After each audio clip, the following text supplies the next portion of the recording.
जनतेच्या मनात आणि शिवसैनिकांच्या आणि मनसे सैनिकांच्या मनात असल्यामुळं आता संदीप देशपांडेला कुणी कुत्रं विचारणार नाही. संदीप देशपांडे सारख्या अशा चिल्लर माणसं काहीतरी बोलून मिठाचा खडा टाकण्याचा प्रयत्न करतात, तर कृपया संदीप देशपांडे साहेब, तुमची उंची तेवढी नाही, तुम्ही छोटंसं कार्यकर्ता आहात, तुम्ही असं बोलायला जाऊ नका. तुमच्यापेक्षा आम्हाला चांगलं बोलायला येतं, आम्ही बोलल्यानंतर तुमची झोप उडेल.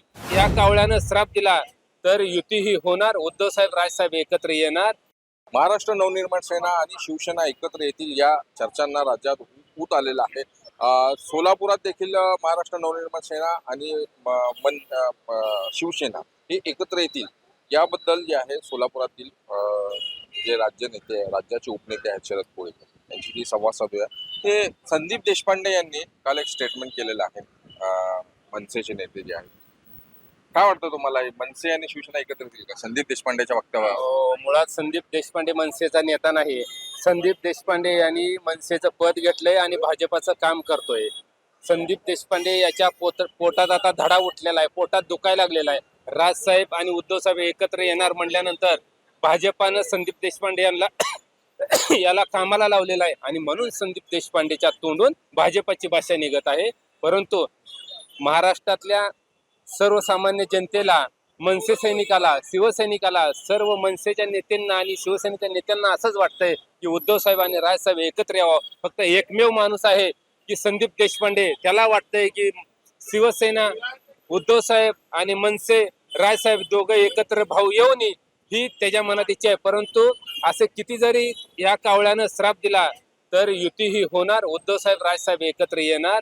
संदीप देशपांडे याला भाजपनं आता कामाला ठेवलेलं आहे. रोज उठलं का सुटलं फक्त काहीतरी बोलायचं, चुकीच्या पद्धतीने बोलायचं आणि यांच्यात कशा पद्धतीने दरी निर्माण होईल ही बघतोय. परंतु दोन्ही भाव आता एकत्र येणार म्हणजे येणार, हे संपूर्ण महाराष्ट्रातल्या जनतेच्या मनात आणि शिवसैनिकांच्या आणि मनसे सैनिकांच्या मनात असल्यामुळं आता संदीप देशपांडेला कुणी कुत्रं विचारणार नाही. तुम्ही म्हणताय दोन्ही भाऊ एकत्र येतील, ठीक आहे, आनंदाची गोष्ट आहे. परंतु दोन्ही भावांकडनं फक्त प्रसिद्धी माध्यमातूनच चर्चा होतीये, कधी एका कोणाकडनं पण प्रस्ताव आला नाही. सगळं चाललेलं आहे, सगळ्या गोष्टी तुमच्या समोर ओपन करायला नसते, त्या सगळ्या गोष्टी त्यांच्या चाललेल्या आहे. वेळ आल्यावर त्यांनी डिक्लेअर करतील. त्यांचं सगळं चाललेलं आहे. कधीपर्यंत होईल म्हणजे ह्या स्थानिक होईल, लवकर होईल, लवकरच होईल.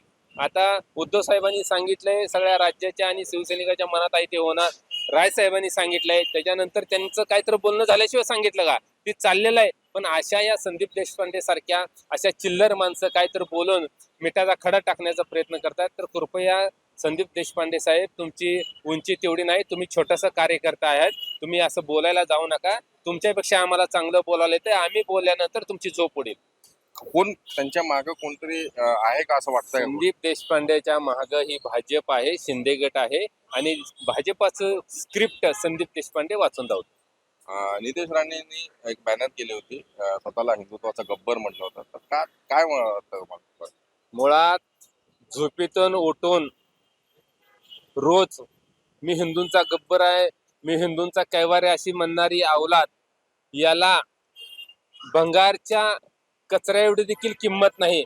ही फुटलेल्या टायर सारख्या चपट्या तोंडाच्या या माणसाने स्वतःचं हिंदुत्व घाण ठेवलेलं आहे. भाजपचं रोज तळव चाटण्याचं काम करतोय आणि ही सांगतोय थोबाड वर करून की माझं बॅनर मातोश्रीच्या बाथरूम मध्ये, अरे तुझं बॅनर मग त्या मुंबईच्या घाणपाण्याच्या गटरीत लावलं जातील. काल अबू आझमी यांचं स्टेटमेंट तुम्ही ऐकलं असेल. पालख्यांमुळे, आता पालखींचा उत्सव आहे आणि पालख्यांमुळे रस्ता जाम होत आहे आणि आम्ही 10 मिनिट नमाज जरी रस्त्यावर पडली तर आमच्यावर कारवाया होते, गुन्हे दाखल होते.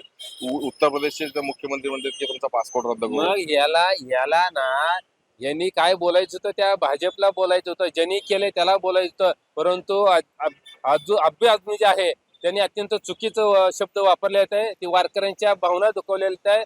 त्या ठिकाणी महाराष्ट्रातल्या मराठी माणसाच्या भावना दुखलेत आहे. अशा माणसाला ज्या ठिकाणी दिसेल त्या ठिकाणी चपलीचा हार घालून कोल्हापूर पायतांना त्याचं थोबाड फोडल्याशिवाय महाराष्ट्र स्वस्त बसणार. मी अजून एकदा पुन्हा त्याच पहिल्या प्रश्नावर येतो. महाराष्ट्रात शिवसेना आणि मनसे स्थानिक स्वराज्य संस्थांच्या निवडणुका एकत्र लढतील, काय वाटतंय? युती जाहीर झाल्यानंतर सांगायची गरज नाही, सगळे एकत्र मिळूनच लढणार आणि सोलापूरसह महाराष्ट्रावर भगवा झेंडा फडकवणार. आणि जे मध्यस्थी बोलणारे त्यांना काय संदेश आहे? नाही, कोण मध्यस्थी म्हणजे ते कोण? संदीप देशपांडे असतील किंवा संदीप संजय देशपांडेला सांगतोय आता एवढंच की बाबा ते दोन्ही भावांचं एकत्र येऊ दे, त्यांची युती होऊ दे, त्यांचं चांगलं चालू दे. तू त्यांच्या वाटूळ करायच्या भानगडीत पडू नको. तुझी लायकी तुझी ज्यावेळेस मनसे सैनिक आणि शिवसैनिक धावतील त्यावेळेस तू कुठल्या कोपऱ्यात पडतील तुला कळणार नाही. त्याच्यामुळे तू आता इथून पुढच्या काळात तू गप्प बसण्याचं काम करावं. आपल्यासोबत होते शिवसेनेचे राज्य उपनेते शरद पवार यांनी मनसे आणि शिवसेना लवकरच एकत्र येतील आणि संदीप देशपांडे यांनी मध्ये बोलू नये असं त्यांनी सल्ला दिलेला आहे. महाराष्ट्र टाइम्सचा इरफान शेख, सोलापूर.